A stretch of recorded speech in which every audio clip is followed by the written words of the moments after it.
वक्त की बड़ी खबर मिल रही है। मसौढ़ी एनकाउंटर से जुड़ी आपको बड़ी खबर बताते हैं। मसौढ़ी में पुलिस ने बड़ी कार्रवाई की है। अपहरित युवक सकुशल बरामद कर लिया गया है और पुलिस ने 8 अपराधियों को गिरफ्तार भी कर लिया। अपराधियों के पास से 2 देसी पिस्टल, 4 कट्टा बरामद किए गए हैं। 11 जिंदा कारतूस मिला है। 6 खोखा और कारतूस बेल्ट भी जब्त किए गए हैं। बताया जा रहा है 7200 रुपए नगद, 2 मोबाइल और एक कार भी बरामद की गई। फरार अपराधी के घर से 3,98,000 नगद मिला है। ऑनलाइन मोबाइल डील के बहाने युवक को बुलाकर उसका अपहरण किया गया था। फरार अपराधियों की तलाश में लगातार पुलिस की टीम छापेमारी कर रही है। मनीचक गांव के पास अपराधियों से पुलिस की मुठभेड़ हुई थी। पुलिस पर फायरिंग की गई, जिसमें 2 पुलिस पदाधिकारी भी घायल हुए। न्यूज 18 संवाददाता शैलेंद्र कुमार हमारे साथ धर्मेंद्र अधिक जानकारी के साथ जुड़ गए हैं। धर्मेंद्र, एक बड़ी उपलब्धि पुलिस के लिए जरूर है, लेकिन किस तरीके से इस पूरे घटना का पर्दाफाश हुआ, विस्तार से बताएंगे। जिस तरह से ये घटना हुई थी कि पुलिस की एक चुनौती थी, क्योंकि एक तो अपराधी जो थे वो फरार हो गए थे। मात्र एक अपराधी जो था वो घायल हुआ और इलाज के दौरान उसकी मौत हुई थी, लेकिन बाकी अपराधी थे वो फरार थे और साथ ही साथ 2 पुलिसकर्मी भी घायल थे। जो पुलिस के बड़े अधिकारी थे वो घायल हो गए थे। हालांकि पुलिस जो अधिकारी है वो खतरे से बाहर है और जो एक आरोपी था वो भी इलाज के दौरान उसकी मौत हो गई। लेकिन जो भागे हुए अपराधी थे उसे गिरफ्तार करना चुनौती थी और पुलिस ने बड़ी ही जवाबी कार्रवाई की है। बड़ी कार्रवाई हुई है। इस मामले में 8 अपराधियों को पुलिस ने गिरफ्तार किया है। कई हथियार बरामद किए गए, कारतूस बरामद किए गए। जिस तरह से पुलिस पर हमला होता है, पुलिस के अधिकारियों पर हमला होता है, तो पुलिस ने भी जवाबी कार्रवाई की है और एक बड़ी कार्रवाई की है और 8 अपराधियों को आज गिरफ्तार भी किया है। जी, ये सभी अपराधी एक ही गिरोह के बताए जा रहे हैं क्या? इस नेटवर्क के तार कहीं और से भी जुड़े हुए बताए जा रहे हैं? कुछ और जानकारी मिल पाई इस गिरोह के बारे में? जी, जो अपराधी पकड़े गए हैं और जो अपराधी इनकाउंटर में मारा गया था उसका भी आपराधिक इतिहास था और जो पकड़े गए हैं 8 अपराधी पकड़े गए हैं, इनकी पूरी जो आपराधिक हिस्ट्री है वो पुलिस खंगाल रही है। कौन कौन से अपराध में ये शामिल थे और जिस तरह से इनके पास से हथियार बरामद हुए हैं, कारतूस बरामद हुए, तो कहीं ना कहीं एक संगठित गिरोह है जो इस तरह के अपहरण की घटना को अंजाम देता है। और पुलिस ने आज बड़ी ही अच्छे ढंग से कार्रवाई की, जवाबी कार्रवाई की। जिस तरह से इनकाउंटर करके अपराधी को मार गिराया और उसके बाद जब दिन भर की कार्रवाई के बाद 8 अपराधियों को गिरफ्तार भी किया, तो एक बड़ी और जवाबी कार्रवाई पुलिस की मानी जाएगी। जी ठीक है धर्मेंद्र, आप इस खबर पर नजर बनाकर रखिए। शुक्रिया इस अपडेट के लिए।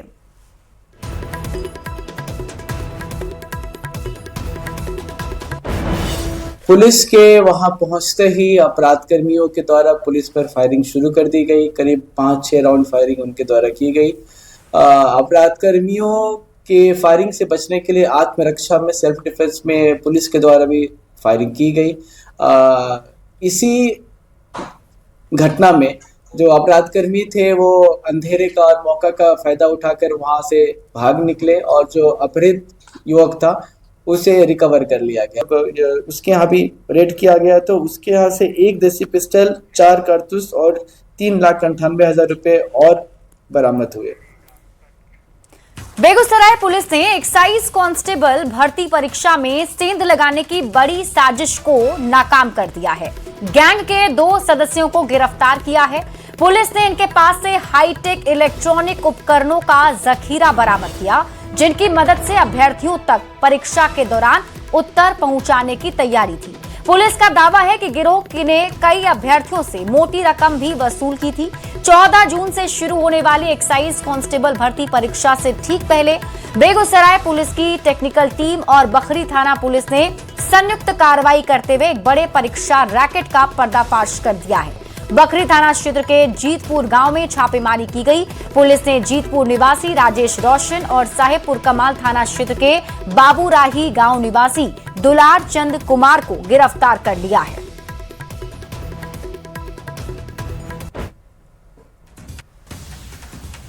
2026 को तकनीकी सर्विलांस के आधार पर मिली सूचना पर बखरी थाना पुलिस एवं तकनीकी शाखा द्वारा बखरी थाना के जैतपुर गांव में राजेश रोशन नाम के व्यक्ति के घर पे छापेमारी की गई। छापेमारी के क्रम में इनके घर से आगामी प्रतियोगिता परीक्षा में दुरुपयोग किए जाने के उद्देश्य से जमा किए गए 38 वॉकी टाकी, 3 जोड़ा गंजी में लगा डिवाइस, 3 चप्पल में लगा डिवाइस एवं 7 ब्लूटूथ, कई परीक्षार्थी के सर्टिफिकेट्स बरामद हुए।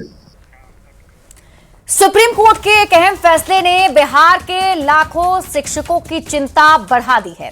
सरकारी स्कूलों में कार्यरत शिक्षकों के लिए पात्रता परीक्षा उत्तीर्ण होना अनिवार्य कर दिए जाने के बाद राज्य के करीब 2,60,000 से अधिक शिक्षकों की नौकरी पर सवाल खड़े हो गए हैं। इस मामले पर बिहार सरकार ने कानूनी पहलुओं की समीक्षा शुरू कर दी है। वहीं शिक्षा मंत्री ने TRE 4 बहाली को लेकर भी बड़ा अपडेट दे दिया है। शिक्षक नियुक्ति प्रक्रिया के चौथे चरण यानी TRE 4 को लेकर भी शिक्षा मंत्री ने महत्वपूर्ण जानकारी दी। उन्होंने कहा कि राज्य के विभिन्न स्कूलों से विषयवार रिक्तियों का विवरण मांगा गया है। रिक्तियों की अंतिम सूची प्राप्त होने के बाद जुलाई महीने में बहाली की अधिसूचना BPSC को भेजी जाएगी।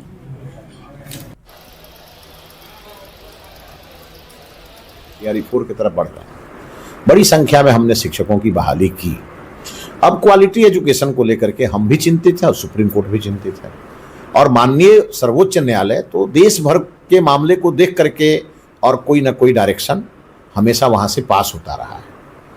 अब माननीय सर्वोच्च न्यायालय से ऊपर न हम हैं न हमारी सरकार है, उसका अध्ययन करेंगे। अभी कल ही हमारे पास ये जानकारी आई है। हमने अपने लीगल टीम को कहा है कि उसका अध्ययन करिए। मंडे को उस पर सेक्रेटरी के साथ बैठेंगे, क्या एक्शन प्लान हो सकता है उस पर बातचीत करेंगे और आगे बढ़ेंगे। पटना में नीट परीक्षा में हुई अनियमितताओं के खिलाफ प्रदेश कांग्रेस ने प्रदर्शन किया। बिहार प्रदेश कांग्रेस कमेटी के अध्यक्ष राजेश राम के नेतृत्व में कांग्रेस ने सरकार के खिलाफ जमकर प्रदर्शन किया है और इस दौरान सांसद पप्पू यादव भी मौजूद रहे। ये तस्वीर हम आपको दिखा रहे हैं, प्रदर्शन की तस्वीर आप देखिए जिसमें कांग्रेस के सभी नेताओं की मौजूदगी थी और सरकार के खिलाफ कांग्रेस ने ये प्रदर्शन किया है और इसमें सांसद पप्पू यादव भी प्रदर्शन में शामिल हुए।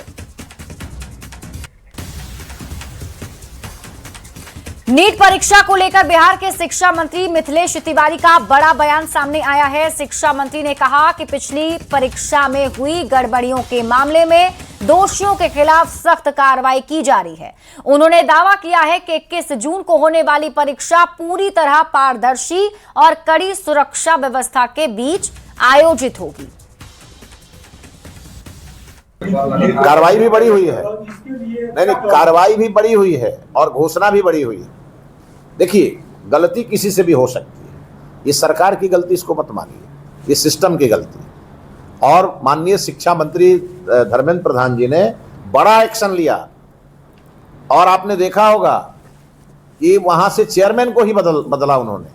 और इसके अलावा उन्होंने इस बात का विश्वास दिया लोगों को कि अब आगे से सारी परीक्षाएं दूसरी प्रणाली से ली जाएगी। केंद्र में प्रधानमंत्री नरेंद्र मोदी के नेतृत्व वाली सरकार के 12 साल पूरे होने पर बीजेपी देश भर में 12 साल विश्वास, विकास और जन कल्याण अभियान चला रही है। इसी बीच सिवान पहुंचे बीजेपी विधायक सह पूर्व IPS आनंद मिश्रा ने पीएम मोदी के 12 साल की उपलब्धियों को गिनाया। उन्होंने कहा, पीएम मोदी के नेतृत्व में भारत ने विकास, सुशासन, राष्ट्रीय सुरक्षा और जन कल्याण के क्षेत्र में अभूतपूर्व उपलब्धियां हासिल की हैं। केंद्र सरकार की पारदर्शी और जवाबदेह कार्यशैली ने जनता का विश्वास मजबूत किया है और विकसित भारत के संकल्प को नई गति दी है। आदमी के नेतृत्व से प्रेरित होकर माननीय प्रधानमंत्री नरेंद्र मोदी जी है, जिस तरीके से देश को एक ऊर्जा 2014 से आप लोगों ने अगर देखा होगा, हम जैसे युवाओं आप सब में पागलपन, जुनून सवार की, अब आएगा मजा। अभी देश सडनली वो स्पीड पकड़ लिया। अब ये 12 साल में क्या हुआ, कितना कुछ हुए, मैं टू द पॉइंट भी बात कहूँ ना तो 50 पॉइंट्स कम से कम मेरे पास है। पटना में समाज के वंचित और साधन विहीन बच्चों के लिए 2 दिवसीय कैरियर कैंप का आयोजन किया गया और इस कैंप का आयोजन उड़ान सामाजिक संस्था की ओर से किया गया है। कैंप के जरिए बच्चों को उनके करियर को लेकर दिशा निर्देश दिए गए, साथ ही शिक्षा व्यवस्था को लेकर भी चर्चा की गई। इस कार्यक्रम के थ्रू सर हम यही ट्राई करते हैं कि जो सोसाइटी के अंडर प्रिविलेज्ड बच्चे हैं, जिनके पेरेंट्स के पास इतने रिसोर्सेज नहीं रहे अपने बच्चों को फॉर्मल एजुकेशन प्रोवाइड कर पाने के, इसके थ्रू हम जाके उन्हें एक टाइप से गाइड कर सकते हैं, उन्हें मेंटोर कर सकते हैं। बिहार में बच्चों में पोटेंशियल बहुत है, बहुत पोटेंशियल है। इतना पोटेंशियल है, एक चेंज, एक इम्पैक्ट लाने का पोटेंशियल है। पर बात यह है कि यहाँ पे बहुत से बच्चों को अवेयरनेस नहीं है, यहाँ पे लैक ऑफ अवेयरनेस है बिहार में। तो ये बहुत से बच्चे कंफ्यूज है चीज़ों के बीच में।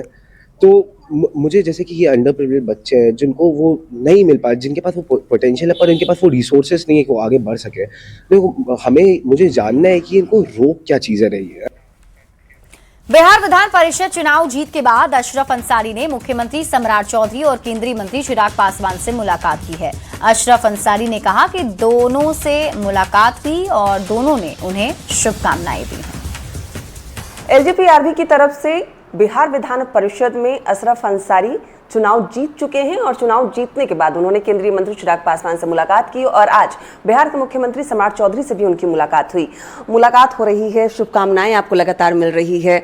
केंद्रीय मंत्री चिराग पासवान से भी आपने मुलाकात की और आज बिहार के मुख्यमंत्री से भी, क्या कुछ कहा उन्होंने? सबसे तो पहले आपके चैनल के माध्यम से हम सभी प्रदेशवासियों को, अपने राष्ट्रीय नेतृत्व को, प्रदेश नेतृत्व को, सभी साथियों को धन्यवाद देंगे, हृदय से आभार प्रकट करेंगे। निर्वाचित होने के उपरांत सर्टिफिकेट मिला, प्रमाण पत्र लेकर के हम सीधे राष्ट्रीय अध्यक्ष महोदय के पास गए। वहाँ भी मेरी मुलाकात पार्टी के राष्ट्रीय अध्यक्ष आदरणीय चिराग पासवान जी से, अभिभावक तुल्य माता रीना पासवान जी से और प्रदेश के प्रभारी अरुण भारती जी से, खगड़िया सांसद राजेश वर्मा जी से, सबसे मुलाकात हुई, शिष्टाचार मुलाकात हुई। राष्ट्रीय अध्यक्ष जी ने कहा कि आप लोक जनशक्ति पार्टी रामविलास की आवाज़ हैं सदन में और इसको मजबूती से उठाना है। और आज बिहार के मुख्यमंत्री सम्राट चौधरी से मुलाकात हुई, उन्होंने भी जीत की शुभकामनाएं दी। साथ ही साथ कहा कि एलजेपीआरबी की जो भी विजन है, चाहे बिहार फर्स्ट, बिहारी फर्स्ट हो या फिर बिहार के विकास की बात हो, उस पर प्रमुखता से काम करिए और बिहार को आगे लेके जाना है। विनीता मिश्रा, न्यूज़ 18 पटना। तेजस्वी यादव और महागठबंधन पर बीजेपी एमएलसी जीवन कुमार ने बड़ा हमला बोला है। उन्होंने कहा कि तेजस्वी यादव मुख्यमंत्री के पद का गलत नाम लेकर खुद की पार्टी को नुकसान पहुंचा रहे हैं। जीवन कुमार ने बड़ा दावा किया, कहा कि महागठबंधन के कई बड़े विधायक एनडीए के संपर्क में हैं और सुबह शाम बड़े नेताओं को फोन कर रहे हैं, जिस पर कांग्रेस और आरजेडी ने भी पलटवार किया है।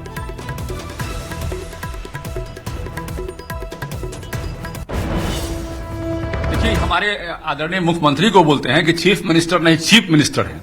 हम उनको बताना चाहते हैं कि शब्दों की मर्यादा को आप ध्यान रखिए और नाच पार्टी करके जो आप अपने विधायकों को इकट्ठा करने का प्रयास कर रहे हैं, अब कुछ ही दिन में भगदड़ मचेगी तो आपको समझ में आएगा क्या स्थिति है। अरे हमारे बड़े लोगों को तो परेशान है, हमारे बड़े सीनियर जितने नेता हैं उनको तो फोन करके लोग परेशान किए हुए हैं कि कब आना है सर, बता दीजिए, आप डेट तय कीजिए। ये लोग जो है शब्दों की मर्यादा को समझते नहीं है। कौन फोन कर रहा है? अरे भाई हम नाम क्यों बता दें आपको, हम नाम क्यों बता दें कौन फोन कर रहा है? कांग्रेस का कौन है, आरजेडी कौन, हम क्यों बता दें आपको? लेकिन लगातार फोन कर रहे हैं महागठबंधन के लोग, समझ लीजिए। जीवन कुमार जी को उनकी पार्टी में तो कोई पूछता नहीं है और वो चले हैं कहने की दूसरी पार्टी के लोग संपर्क कर रहे हैं। वो अपने अध्यक्ष से मिल पाते हैं? आज तक बिहार के मुख्यमंत्री से मिल पाए हैं जीवन कुमार? एमएलसी तो है, खुद की पार्टी में जिसकी पूछ नहीं, वो दूसरी पार्टियों की खबर बता रहा है। वो भी याद कर लिए होते। तेजस्वी जी ने जो सच और सच्चाई से अवगत कराया है, रूबरू कराया है, उसके बाद से कहीं ना कहीं भाजपा के खेमे में बेचैनी है। रिश्ता, दुश्मनी या फिर इतनी बड़ी खुन्नस, आखिर कोई इंसान इतना क्रूर कैसे हो सकता है कि काम पर बैठे एक युवक की जान इतनी बेरहमी से ले ले? दरभंगा के अशोक पेपर मिल थाना क्षेत्र के चंदन पट्टी गांव से एक ऐसी दिल दहला देने वाली तस्वीर सामने आई जिसने इंसानियत को शर्मसार कर दिया। हालांकि पुलिस ने मामले पर खुलासा भी कर दिया है। जो वजह सामने आई उसके लिए शायद आप इस वारदात के बारे में सोचे भी ना। ये रिपोर्ट देखिए।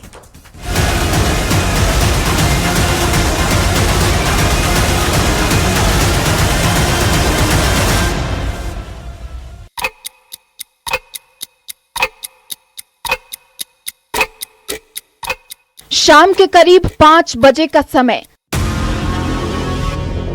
जब हर कोई दिन भर के काम के बाद अपने घर लौटने की तैयारी कर रहा था, तब दरभंगा का चंदन पट्टी गांव एक खौफनाक चीख से दहल उठा। बाइक शोरूम में काम करने वाले मोहम्मद फैज अहमद को क्या पता था कि ये डूबता सूरज उनकी जिंदगी का आखिरी सूरज साबित होने वाला है।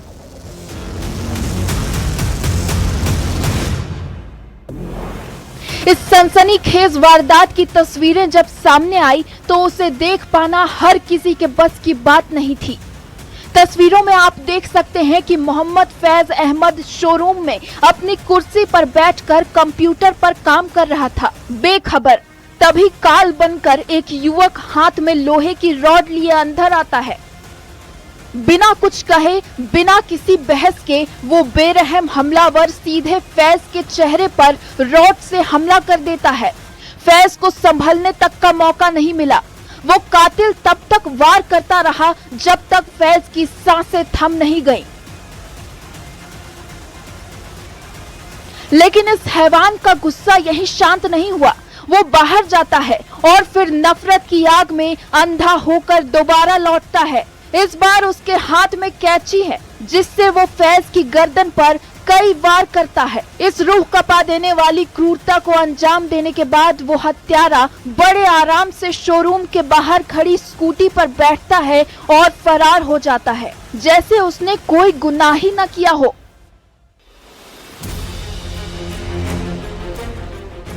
इस सनसनीखेज वारदात के बाद पुलिस तुरंत एक्शन में आई और मामले का 24 घंटे के भीतर खुलासा कर दिया। पुलिस के मुताबिक आरोपी सोनू पासवान को एजेंसी के मालिकों ने मैनेजर फैज के कहने पर ही नौकरी से निकाल दिया था। इस बात को लेकर उसके मन में फैज के खिलाफ गहरी रंजिश थी। वहाँ के शोरूम के जो मालिक थे, उन्होंने ये सोनू पासवान को किसी कारणवश मैनेजर साहब के कहने पे उनको बाहर निकाला। इस चीज से वो लड़का जो है खुन्नस खाए हुए था। उसके अलावा और भी कुछ आपसी लोग का विवाद था, जिस कारण से वो जान पहचान का था। एजेंसी में गया तो इन्होंने भी नहीं रोका उसे, तो वहाँ पे मोटरसाइकिल का जो शॉफर होता है उसको लेके उसने एकाएक उन पे हमला कर दिया। पुलिस ने हत्यारे सोनू पासवान को दबोच लिया। गिरफ्तारी के बाद उसने अपना खौफनाक जुल्म भी कबूल कर लिया। पुलिस ने आरोपी को न्यायिक हिरासत में जेल भेज दिया है। न्यूज़ 18 के लिए दरभंगा से विपिन दास के साथ ब्यूरो रिपोर्ट।